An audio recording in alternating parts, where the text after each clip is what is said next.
I know now that I am doomed to feel this pain for the rest of my life, or until I can find out where it's hidden.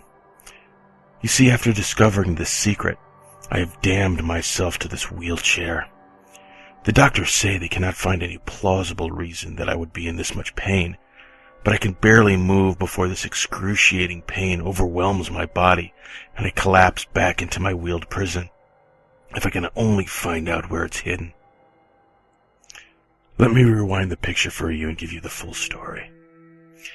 It was on the eve of our second wedding anniversary when I first noticed a slight numbness in my arm. I came home from work that afternoon, greeted my wife, who was in the bathroom, cleaning all the hairbrushes from their months of collection. I chuckled as she tugged out the clumps of dead hair. Damn, you could make a wig for my brother with all that. My brother at this point in our lives was not as follically gifted as I was, and I gave him crap about it occasionally. My wife snickered back. Oh, you're terrible. And she gave me a swift kiss on the lips as I headed into the bedroom to change out of my work clothes and into something more comfortable. More specifically, t-shirt, shorts, and my Guinness flip-flops. I immediately hopped over to my computer to check my email and begin my evening's task of chatting online with friends I've made over the months. My wife peeked around the corner and gave me that ugly sigh that she always does when I do something she disapproves of. You work all day on a computer and you come home just to do the same thing. Why don't you spend some time with me tonight? I will, honey, I promise. Just let me finish this. That was my trusty excuse to buy some time, and before you knew it, it was time for bed. There she sat for the majority of the night on the near end of the couch, patiently waiting for me to just finish this, and increasingly grow more and more impatient before finally giving up, shutting off the television, and heading to bed in a huff. I stayed up for an hour or two longer before I joined her, and that's when I noticed it.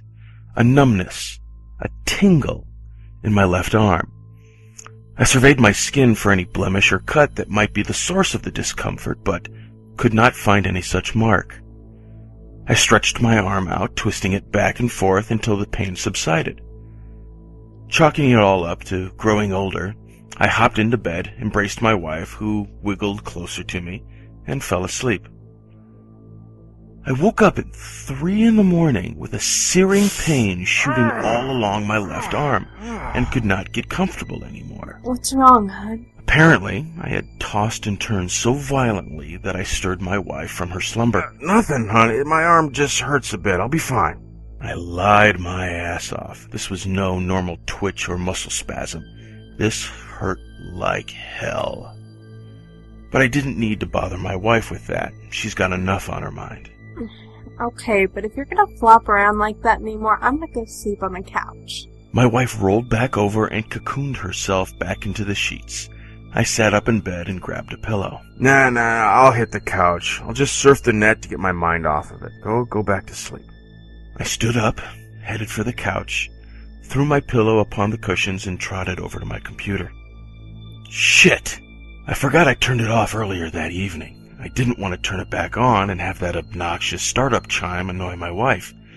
My arm wasn't as bad now, so I just plopped down onto the couch and tried to make the best of it.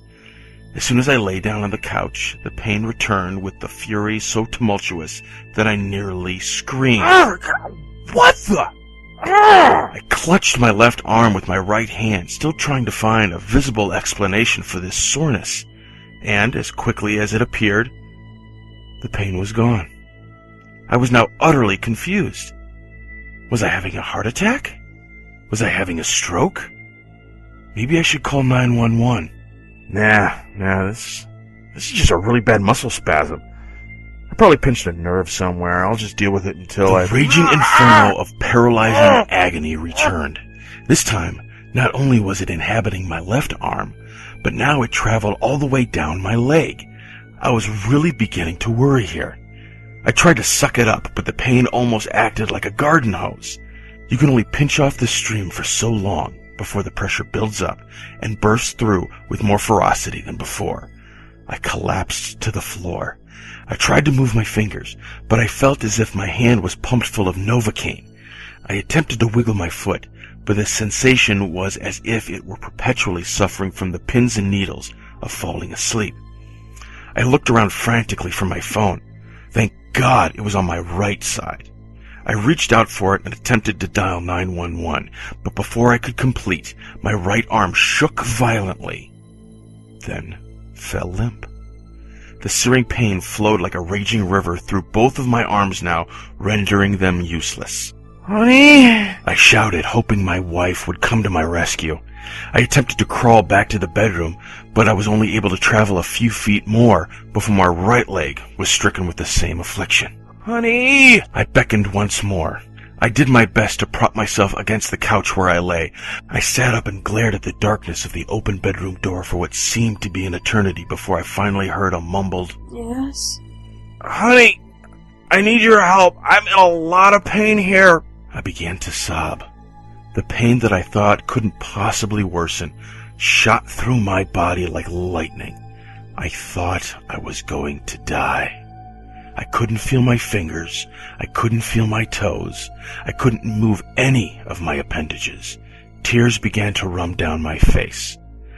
I looked up once more to see my wife standing in the doorway to our bedroom, watching me. Honey, call 911. I can't feel my arms or legs. As I said these words, my wife slowly walked towards me and tossed an object at me.